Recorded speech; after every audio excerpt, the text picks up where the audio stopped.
Hello, my dear listeners. Please write in the comments which city or country you are listening to us from. And don't forget to subscribe and like. Enjoy the listening. Dixon Hunt sat in a leather chair in the penthouse in the heart of New York City, gazing at the flickering lights of the night city through the panoramic windows. In his hands, his phone trembled, for the first time in 8 years of his professional career. The call he had just ended turned his entire life upside down in a matter of minutes. "Mr. Hunt," a voice spoke from the speaker of his laptop. On the screen appeared the face of Marcus Stone, the president of the American Mixed Martial Arts League, a man who could destroy any career in the fighting world with a flick of his finger. "I think you understand why I'm calling." Dixon ran his palm over his face, feeling cold sweat trickle down his back. Just an hour ago, he had been an unbeatable champion, a hero to millions, a man with contracts worth $80 million. Now he realized that his empire could crumble faster than he could blink. "Marcus, let me explain." "Explain what?" Stone leaned closer to the camera, his eyes burning with cold fury. "That you publicly humiliated a man who was once my mentor, that you turned our sport into a circus, or that you made us all look like fools?" Dixon closed his eyes, recalling the events of the previous evening. It all started so innocently. The press conference after his victory over Jacob Miller, a fighter he had knocked out in just a minute and a half. Journalists were asking the usual questions, cameras were flashing, he felt like the king of the world. "Dixon, is there anyone else you would like to call out for a fight?" asked a reporter from ESPN. He was supposed to respond diplomatically. He should have thanked his opponent, his coaches, the fans. But the alcohol from the victory banquet and the adrenaline from the triumph took their toll. "You know what?" he said, smirking at the camera. "I've beaten all the legends of this sport, everyone except for one old actor. Steven Seagal thinks he's tough because he starred in action movies 30 years ago. Wants to get famous at my expense? Let him come. I'll send him where he belongs, to the nursing home." The room erupted with laughter. The cameras eagerly captured every word. And Dixon continued, intoxicated by the crowd's reaction. "Seriously, Steven, if you still have enough testosterone to make it to the octagon without a walker, come on. I promise to finish quickly so you can make it to your evening pill intake." Now, sitting in the darkness of his penthouse, Dixon understood the magnitude of his mistake. Steven Seagal was not just an ordinary actor. At 70 years old, he remained one of the most respected martial arts masters in the world. A 7th-degree black belt in Aikido, a former Special Forces instructor, a man who had spent 50 years of his life studying the art of combat. "Dixon," Stone's voice grew even colder. "Steven just sent me an official response to your challenge. Want to hear it?" Dixon nodded, although every cell in his body screamed no. Stone began to read. "Marcus, tell this boy that I accept his challenge. A charity match, all proceeds will go to the families of veterans. 1 round, MMA rules. Atlantic City, next Saturday. And tell him, he better bring a good dentist." Dixon's heart skipped a beat. He thought the 70-year-old actor would simply ignore his words or respond through social media.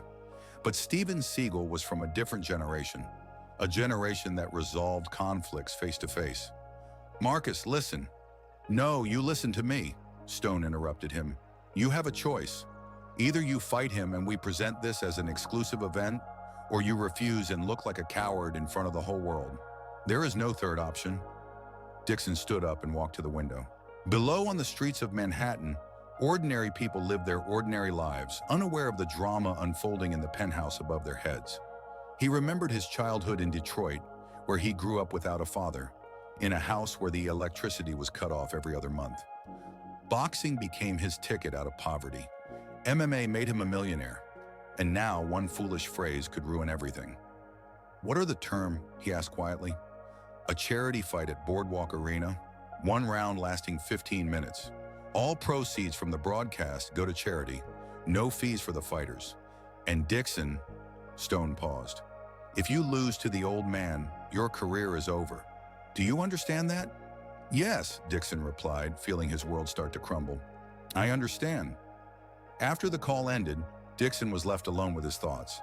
He turned on the television, flipping between news channels. The story was already gaining traction. Arrogant champion calls out a legend.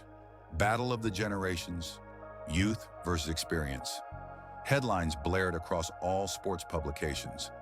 But the worst were the comments on social media. Fans who had worshipped him just yesterday were now calling him a disrespectful jerk.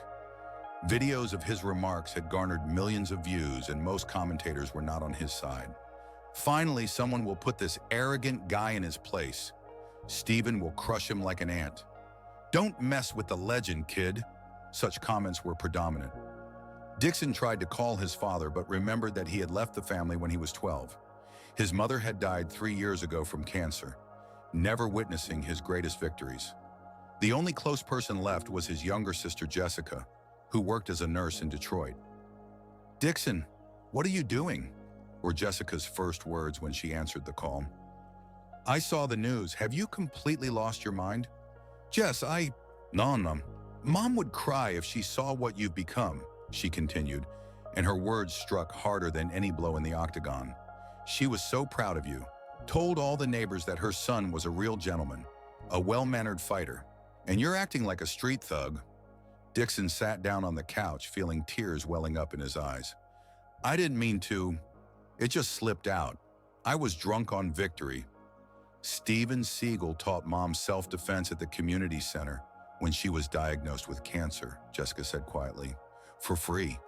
He came every Saturday from his home in the mountains to help women who were afraid to go outside in our neighborhood. He's a saint, Dixon, and you humiliated him." This information hit Dixon like lightning. He had no idea about this side of Steven Siegel's life. The media portrayed him as a Hollywood star who starred in action films from the 80s and 90s. But it turned out that behind the scenes, he was involved in charity, helping people, making the world a better place. "Jess, I'll fix this. I'll find a way." "How? You've already said too much. Now you'll have to answer for your words." She paused. "Mom always said, a person's character is revealed not when he wins, but when he loses. Let's see what your character is like." After the conversation with his sister, Dixon couldn't sleep. He paced the penthouse, trying to find a way out of the situation. Maybe apologize publicly? But that would look like weakness after accepting the challenge. Maybe pretend to be injured, but that would ruin his reputation forever. The next morning, the situation got even worse. His agent, Richard Koss, sent a text message. 4 major sponsors have already terminated contracts. Nike is considering. Call urgently. Dixon met with Richard in his office in Midtown. Koss was a tall, thin man with gray hair and cold blue eyes. A typical Hollywood agent who could sell his soul for the right price. "Dixon, I have to be honest with you," Koss said, not offering a seat. "This situation is a disaster. Corporate America doesn't want to associate with someone who publicly humiliates elderly people." "Richard, it's just one fight." "No," Koss shook his head. "This isn't just a fight, it's a test of character. And if you lose to a 70-year-old man, your career will end not just in the octagon. No one will want to associate with a loser who couldn't beat a senior citizen." Dixon sank into the chair, feeling helpless for the first time in many years. "What if I win?" "If you win by beating an old man, you'll become the most hated person in America," Koss replied coldly. "It's a no-win situation, Dixon. You've backed yourself into a corner." In the following days, Dixon immersed himself in studying his opponent. What he discovered made him regret every word he had said at that press conference. Steven Siegel was born in Chicago to a working-class family.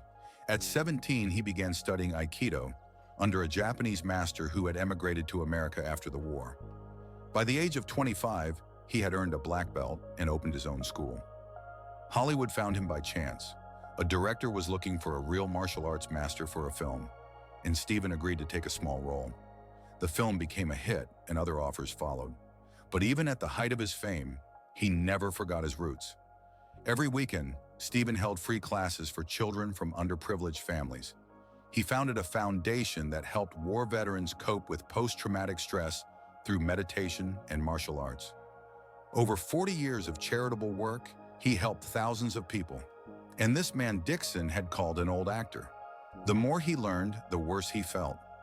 Steven had been married for 50 years to one woman, a school teacher named Rachel. They had 3 children, all successful professionals, and 8 grandchildren. He had never been involved in scandals, never spoke ill of others, even his critics. "He's a living saint," Dixon told his trainer, Tony Marchetti, during practice, "and I look like a complete fool." Tony, a former boxer from Boston, nodded. "Yeah, you do, but now you have a chance to make it right." "How?" "Show class in the octagon, respect him, fight fair, and if you lose, accept defeat with dignity. And if I win?" Tony looked at him seriously. "Then help him up, hug him, and tell him he's a hero. Show people that you've learned respect." But Dixon knew it wasn't that simple. Every day brought new humiliations. Comedy shows made sketches about him. Late-night talk shows invited experts to explain why he was sure to lose. Even his former opponents spoke out against him. "Dixon has always been arrogant," Jacob Miller said in an ESPN interview. "But what he did to Steven Seagal crosses all boundaries. Steven is a legend who deserves respect." The worst part was that Dixon was starting to believe everything they said about him. Maybe he really was an arrogant jerk. Maybe he deserved what was happening to him. 3 days before the fight, something unexpected happened. Dixon was training in the gym when he saw an interview with Steven Seagal on television. It was the first interview he had given since accepting the challenge. The journalist asked, "Mr. Seagal, what do you think of Dixon Hanta's remarks?" Steven, sitting in a simple wooden chair in his home in the Oregon mountains, replied calmly, "I think this is a young man who has lost his way. Anger and arrogance consume the soul from within. I've seen many such cases. Are you angry with him?" "Anger is a poison we drink, hoping someone else will be poisoned," Steven replied with a gentle smile. "I'm not angry. I pity him." Pity? Imagine having all the money in the world, all the fame, all the fans, yet being so unhappy inside that you have to demean others to feel significant. That's not strength. That's weakness. Dixon turned off the television and sat on the bench, resting his head in his hands. The old man was right.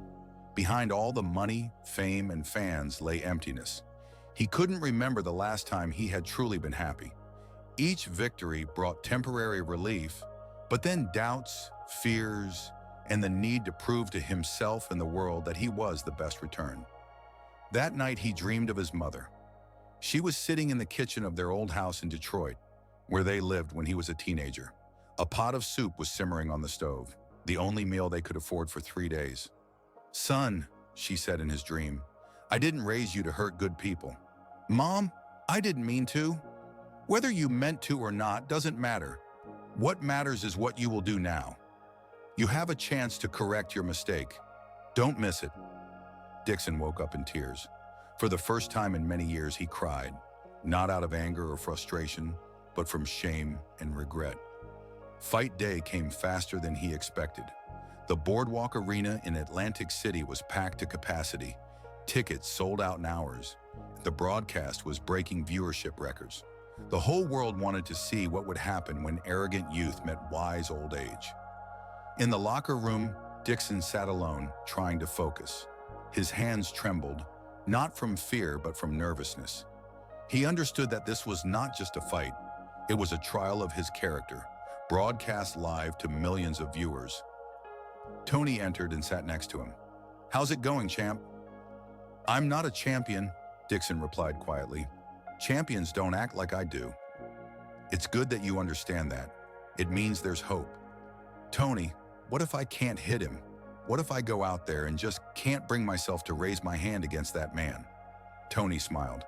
"Then you'll become the man your mother wanted you to be." In another locker room, Steven Seagal was preparing. Despite his age, he looked calm and focused. His wife, Rachel, sat beside him, holding his hand. "Are you sure this is right?" she asked. "You haven't fought publicly in 20 years." "That boy needs a lesson," Steven replied, "but not the one everyone else thinks." "What kind?" "A lesson in mercy, a lesson that true strength lies not in the ability to inflict pain, but in the ability to heal." Their son, David, now a grown man with children of his own, entered the locker room. "Dad, the whole family is here. The kids are worried." "Tell them Grandpa's about to teach a lesson in kindness," Steven said with a smile. "Sometimes the most important lessons are taught without words." When the fighter's entrance was announced, the arena erupted. Dixon came out first to the familiar cheers of fans, but something had changed. Usually the crowd welcomed him as a hero, but today the reaction was mixed. Half cheered for him, half against. He walked to the octagon slowly, for the first time in his career, feeling no confidence. Usually he stepped into the ring like a predator ready to hunt. Today he felt like a man going to confession. Then Steven Seagal appeared. The arena fell silent for a moment, then erupted in applause. The 70-year-old man walked with a confident stride, dressed in simple black shorts and a plain tank top. His gray hair was tied back in a ponytail, his face calm and focused. But the most striking thing was in his eyes. There was no anger, hatred, or desire for revenge. Only calm determination and something resembling compassion. When both fighters were in the octagon, referee Dan Miragliotta, a veteran with 30 years of experience, gathered them in the center for instructions. Gentlemen, you know the rules. This is a charity match, one round lasting 15 minutes. Fight fair, protect yourselves at all times. Touch gloves and go to your corners. Dixon extended his glove, but when Steven touched it with his, something strange happened. The old man looked him straight in the eyes and very quietly said, "Your mother would be proud of you if she saw what you could be." Dixon froze. How did he know about his mother? But there was no time for questions. The referee was already separating them to their corners. The gong sounded and the fight began. Dixon moved cautiously, studying his opponent. Steven stood in the center of the octagon in a classic Aikido stance. Feet shoulder-width apart, hands relaxed but ready for action. He didn't look like a man preparing for a fight, more like a teacher waiting for a student. Dixon threw a few quick jabs, testing the reaction. Steven evaded them with minimal movements, as if dancing. His body moved smoothly, without jerks like water flowing around rocks. "Come on, Dixon!" shouted the fans. "Show him!" But something stopped him from launching a full attack. Perhaps it was Steven's eyes. There was no fear in them, only understanding and patience. Or maybe it was the voice of his conscience finally breaking through years of arrogance. Steven stepped forward. "You're holding back," he said calmly, loud enough for Dixon to hear over the crowd noise. "Why?" Dixon didn't answer, but tried to execute a jab-hook combination. Steven caught his hand at the moment of impact, gently redirecting the energy and letting go. It wasn't a painful hold or an attempt to injure, just a demonstration of control. "You can do better," said Steven. "Show me the real you." The crowd began to stir. They came to see a fight, but were witnessing something resembling a strange dance. Dixon attacked, Steven defended or evaded, but no one was trying to inflict serious harm. In the 5th minute, something changed. Frustrated by his inability to hit his opponent, Dixon decided to up the tempo. He unleashed a series of quick strikes, then attempted a takedown. That's when Steven showed why he was respected worldwide in martial arts. When Dixon tried to grab his legs, Steven used his own momentum against him. He didn't fight the force, he redirected it. One fluid motion, and Dixon, losing his balance, fell onto his back. Steven didn't hold him down, didn't try to finish him off. He simply stood over him with an outstretched hand, offering to help him up. The arena erupted. No one expected to see such a thing. Dixon, lying on his back, looked at the outstretched hand and saw not mockery, but a sincere offer of help. He took Steven's hand and allowed him to help him up. In that moment, something broke inside him, not in a bad way, but like a dam breaking, releasing everything that had been held back for so long. "I'm sorry," he said, loud enough for the microphones to catch. "I'm sorry for what I said. You didn't deserve that." Steven smiled. "I know, and I forgive you." "Why?" Dixon asked, tears in his voice. "Why are you so kind to me?" "Because once I was young and foolish too," Steven replied, "and someone showed me mercy instead of cruelty. It's time to pass that gift on." The referee watched this scene, unsure how to react. Technically, the fight was still ongoing, but what was happening transcended a typical sporting competition. Dixon straightened up and did something no one expected. He took off his gloves, approached Steven, and hugged him. "Teach me," he whispered. "Teach me to be better." The arena fell silent. 30,000 spectators, millions of viewers worldwide witnessed a moment that changed not only one fighter's career, but their own understanding of what it means to be strong. Stephen hugged him back. Lesson 1, he said quietly. True strength is knowing when not to use it. The referee, bewildered, declared the fight a technical draw, but no one cared. People rose from their seats, applauding not for a winner or a loser, but for the human moment of genuine remorse and forgiveness. In the locker room after the fight, Dixon sat next to Stephen, still not believing what had happened. What now? He asked. Now the real work begins, Stephen replied. Changing yourself is much harder than defeating an opponent in the octagon. Are you really ready to teach me? Stephen nodded. But not here. Come to Oregon. We'll start with the basics. What basics? Humility, discipline, respect. All the things that make a person not just a good fighter, but a good human being. Dixon looked at his hands. Hands that had brought him fame and money, but had almost destroyed his soul. And what if I can't change? What if this is just who I am? Everyone can change, Stephen said gently, but only if they truly want to. The question is, do you want to? Dixon closed his eyes, recalling his mother's face from his dream. Yes, he said, I want to. That night, sports news around the world reported not on the fight, but on a moment of humanity that surpassed any sporting result. The hashtag #RealStrength became a trend on social media. People shared stories of how forgiveness had changed their lives. But the most important thing happened a week later. Dixon flew to Portland and made his way to Stephen's home in the mountains. It was a simple wooden structure surrounded by pines and silence. No luxury, just what was necessary for living. Welcome, Stephen said, greeting him at the door. Ready to begin? Ready, Dixon replied, and for the first time in many years, he was truly ready to learn, rather than teach others. Their first lesson began not in the gym, but in the garden. Stephen showed him how to care for the plants.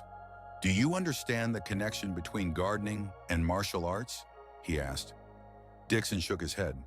Both require patience, respect for natural processes, and an understanding that true growth happens slowly from within. They worked in silence, their hands digging into the earth, planting seeds that would sprout only weeks or months later. This is lesson number 1, Stephen said when they finished. Learn to value the process more than the result. Dixon nodded, feeling something deep inside him begin to change. This was just the beginning of a long journey, but he knew he was finally moving in the right direction. That night, he called Jessica. How are you? She asked. Better, he replied honestly. Much better. I saw the fight. Mom would be proud. Yeah, Dixon said, looking at the stars through the guest room window. I think she would be. And for the first time in many years, he fell asleep without the feeling of emptiness in his chest, knowing that tomorrow would be another day to become better than yesterday. But the morning brought an unexpected call that turned everything upside down. Dixon! Richard Koss's voice trembled with rage. You need to return to New York immediately. Nike has terminated your contract. All the other sponsors have followed suit. And worst of all, he paused, and in his silence, disaster echoed. The league has temporarily suspended you from fighting pending an investigation. Dixon sat up in bed, feeling the world begin to crumble again. What? On what grounds? On the grounds of unsportsmanlike conduct. Your refusal to fight, that sentimental nonsense with the hugs. They call it a violation of the spirit of competition. Stone said you have disgraced the league. Until the investigation is over, you are banned from fighting. Stephen entered the room with a cup of coffee, having heard the raised voices. Dixon looked at him with desperate eyes. Richard, I'll call you back. He hung up and buried his head in his hands. They took everything, the title, the money, the career, all because I did the right thing. Stephen sat down next to him on the bed. And how do you feel? How do I feel? Dixon lifted his head, his eyes burning with tears and rage. I feel like the world has gone mad. For the first time in my life, I acted like a human being, and I'm being punished for it. Okay, Stephen said calmly. Okay? Dixon jumped up. How can this be okay? I've lost everything. No, Stephen shook his head. You've only lost what never truly belonged to you. Money, titles, fame, but you've gained something much more valuable. What exactly? Your true self? Dixon laughed bitterly. My true self? Stephen, I'm an unemployed fighter with no money, no contracts, no future. Is this my true self? Stephen stood up and walked to the window, which offered a view of the mountains. Do you know what I did before I became famous? No. I worked in a factory, 12 hours a day, 6 days a week. The pay barely covered the rent for a room in a basement, but every evening I would go to the dojo and train. Not for money, not for fame, because it made me better. Dixon listened, feeling his anger slowly transforming into something else. When fame came, I almost lost myself, Stephen continued. Hollywood, money, all those temptations. You know what saved me? What? A boy, 8 years old. He came to my dojo after his father beat him half to death. Broken ribs, bruises all over his body. And you know what he told me? Dixon shook his head. He said, Mr. Seagal, teach me to be strong like you in the movies. And I realized then that all my fame is worth exactly as much as the good I can do with it. What happened to the boy? He grew up, became a doctor, saves lives every day, and he still calls me on holidays, thanking me for showing him a different path. Dixon sank back onto the bed. But I don't know how to live without fighting. That's all I had. No, Stephen turned to him. Fighting is what you did, but who you are is something entirely different. In the following days, Dixon immersed himself in training with the desperation of a drowning man grasping for a lifeline. Each morning began with meditation at dawn, followed by physical exercises, studying martial arts philosophy, and more meditation at sunset. But the hardest part wasn't the physical training, it was working with his own soul. Tell me about your father, Stephen said during one of their evening conversations. Dixon tensed. Why? Because the anger you carry inside you didn't start with fame. It's much older. A long silence. Then Dixon spoke, his voice trembling. He left when I was 12, just packed his things and disappeared. Left a note on the kitchen table. I'm not made for family life. And how did you feel? That it was my fault, that I wasn't good enough for him to stay. Stephen nodded. And your whole life, you've been trying to prove that you're good enough? Every victory, every title, an attempt to make your father's ghost proud of you? Tears streamed down Dixon's face. Yes, and you know what's the scariest part? Even when I became a champion, even when the whole world knew my name, inside I still felt like that 12-year-old boy who was abandoned. And now you've lost all your external achievements. How do you feel? Dixon pondered. Strangely enough, relieved, like I can finally stop running. It was then that horror burst into the house, changing everything. Rachel, Stephen's wife, entered the living room pale as chalk, holding a phone. Stephen, her voice trembled. It's the hospital. Jessica. Dixon jumped up. What happened to Jessica? Car accident. She's in intensive care in Detroit. The doctors, they don't know if she'll survive. The world stopped. The only close person he had left was dying thousands of miles away, and he was sitting here, playing at spiritual practices. I need to fly, he said, already heading for the door. I'm flying with you, Stephen said, putting on his jacket.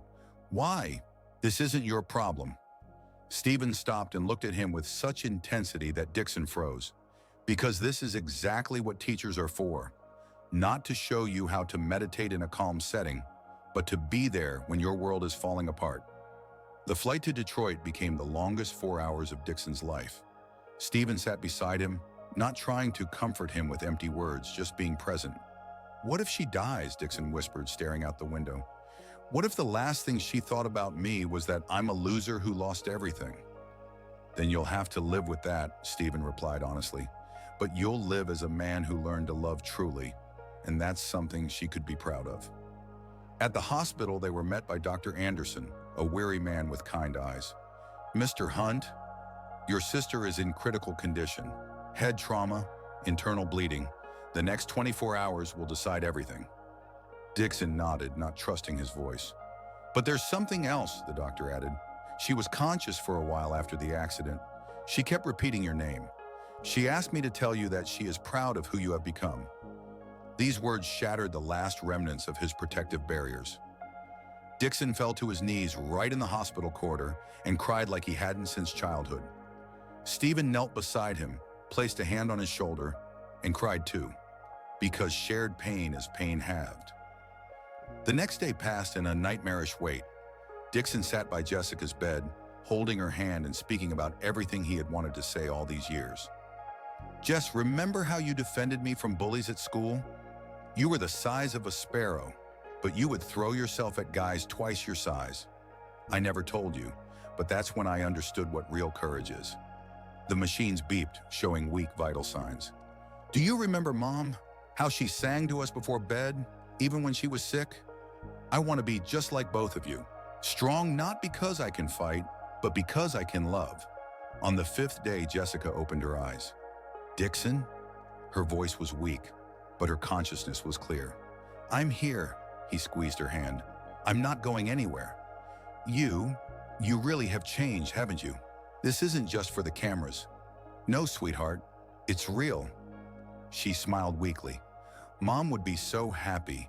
She always knew there was that person inside you. She was just waiting for him to come out. Jess, I need to tell you something. I've lost everything. The title, the money, the career. I have nothing. That's not true, she squeezed his hand with her weak fingers. You have me. You have someone who believes in you without any titles. It was then that an unfamiliar man in an expensive suit entered the room. Tall, gray-haired, with an authoritative face and cold eyes. Dixon Hunt? He asked. Yes. My name is James Griffin. I'm the owner of the new Fight League Warriors Honor. I need to talk to you.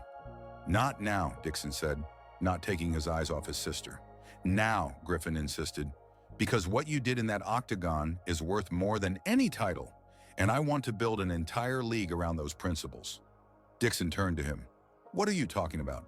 About honor, about respect, about how martial arts should elevate the human spirit, not just entertain the crowd. Griffin sat down in a chair.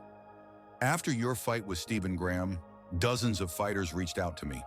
They are tired of the circus that MMA has become. They want to fight for something greater. What do I care about other fighters? Dixon turned back to Jessica. Because, Jessica whispered, you have a chance to change not just your life, but the lives of others. Griffin continued. I'm offering you the chance to be not just a fighter, but the face of a new philosophy in martial arts. A league where it's not just the strongest who wins, but the one who shows more honor, discipline, and respect for their opponent. And what's the cost? Dixon asked cynically. For you? Nothing. All the fees go to charity. You're fighting not for money, but for the chance to show the world that martial arts can heal, not just hurt. Stephen, who had been silent in the corner all this time, approached the bed. The decision is yours, but remember, sometimes the most important fights happen outside the octagon. Dixon looked at his sister, then at Stephen, then at Griffin. Old instincts battled in his head, the desire for glory, money, recognition, and something new that he had gained over these weeks. There's a condition, he finally said. What is it? Steven Siegel becomes the head coach of the league, and 50% of all revenues goes to programs helping children from disadvantaged families. Griffin smiled. Agreed. But the most important moment came later, when everyone had left, and Dixon was alone with Jessica. Dixon, she said quietly, I need to tell you something about Dad. His body tensed. Jess, not now. Now, because you need to know the truth. She took a breath. He didn't just leave. He was sick, brain cancer. The doctors said he has 6 months left, and he will become a completely different person. Dixon froze. What? He left so that we would remember him alive, not dying. Mom knew, but she forbade me to tell you until you turned 18. And then you hated him so much that I was afraid to ruin everything. The world turned upside down.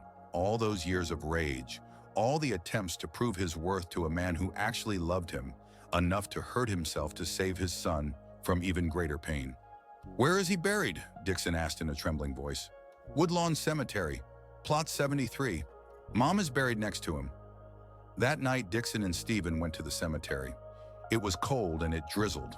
But Dixon stood by the two gravestones and for the first time in 30 years spoke to his parents. "Dad," he whispered, kneeling in the mud. "I'm sorry. I'm sorry I didn't understand. I'm sorry I was angry with you my whole life for what you did out of love." Stephen stood aside, giving him space for forgiveness. "Mom," Dixon placed his hand on the second stone, "I became the person you wanted to see. Finally." When they returned to the hospital, Jessica was asleep. The doctor said she was recovering, but full recovery would take months. Dixon sat by her bed, holding her hand, and realizing that everything had changed. Not just his career or financial situation, he had changed himself from the inside. "Stephen," he said quietly, "thank you." "For what?" "For showing me that strength is not what you can do to others. It's what you can endure yourself." Stephen smiled. Lesson learned.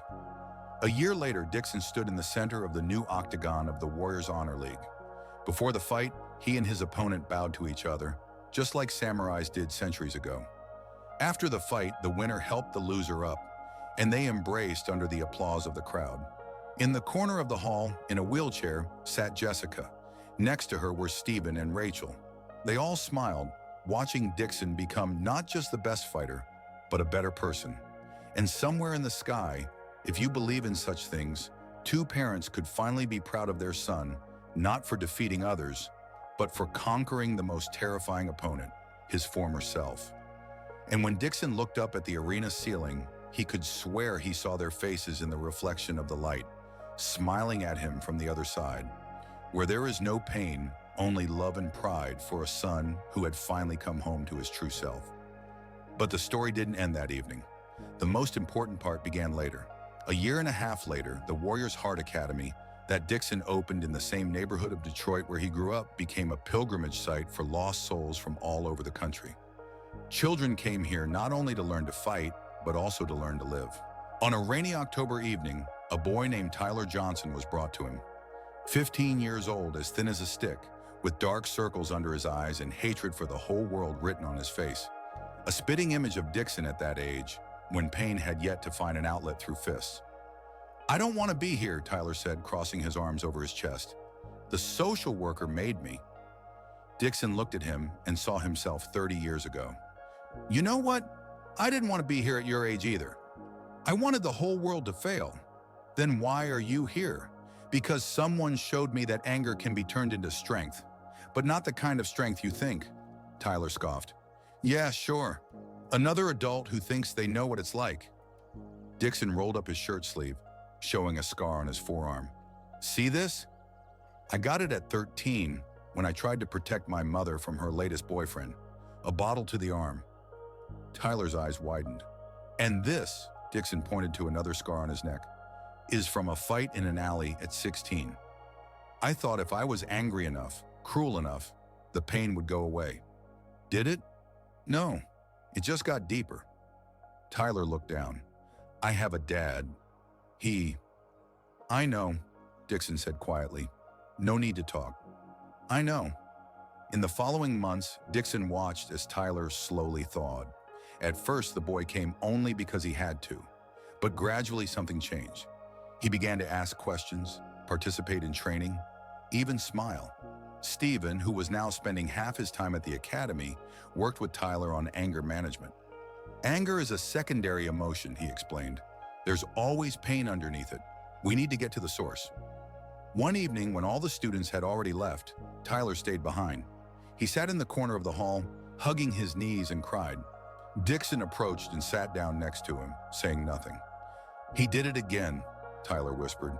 "Came home drunk and I couldn't stop him. I'm not strong enough." "Tyler, listen to me," Dixon turned to him. "Your job is not to protect your mother from your father. That's not a child's job." "Then whose is it?" "Adults, the police, social services, people who are trained for this. But they do nothing.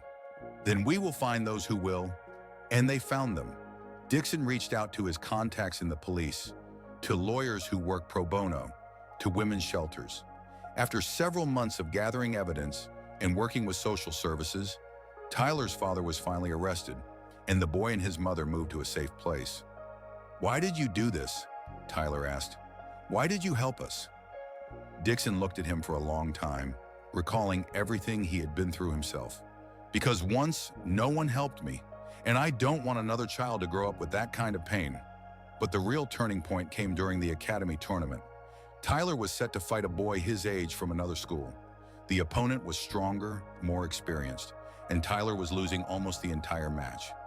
In the final seconds of the round, Tyler found an opening for a powerful strike that could knock out his opponent.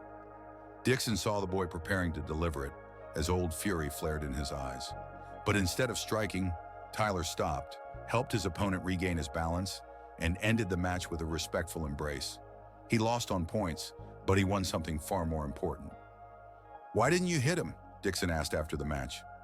"Because he's not my enemy," Tyler replied.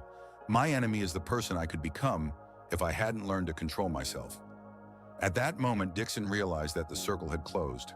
The pain he had carried all his life finally made sense. It was not a curse, but a gift, the ability to understand other lost children and show them the way home. But the most astonishing thing awaited ahead.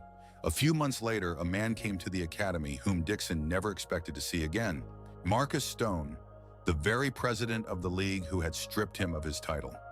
"Dixon," he said, entering the hall where training was taking place, "I need to talk to you." They stepped into a small office. Stone looked older, tired. "I came to apologize," he said without preamble. Dixon raised an eyebrow. "For what?"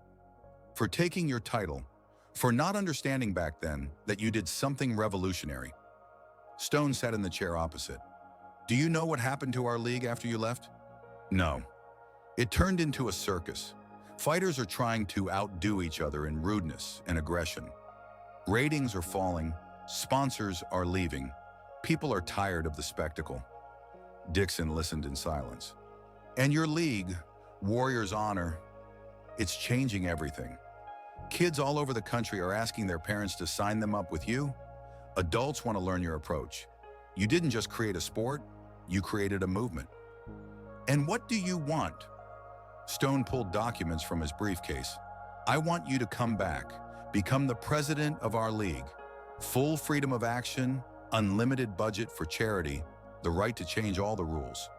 Dixon looked at the papers but did not take them. "What's the catch?" "No catch. I admit I was wrong, and I want to correct my mistake." A long silence, then Dixon shook his head. "No." "What?" "I said no." Stone looked puzzled. "But why? This is a chance to change all of sports." Dixon stood up and approached the window, from where he could see the training hall. There, Tyler was teaching the newcomers the basics of Aikido, patiently correcting their movements. "Because I am already changing sports, one child at a time, and that is more important than any titles or leagues."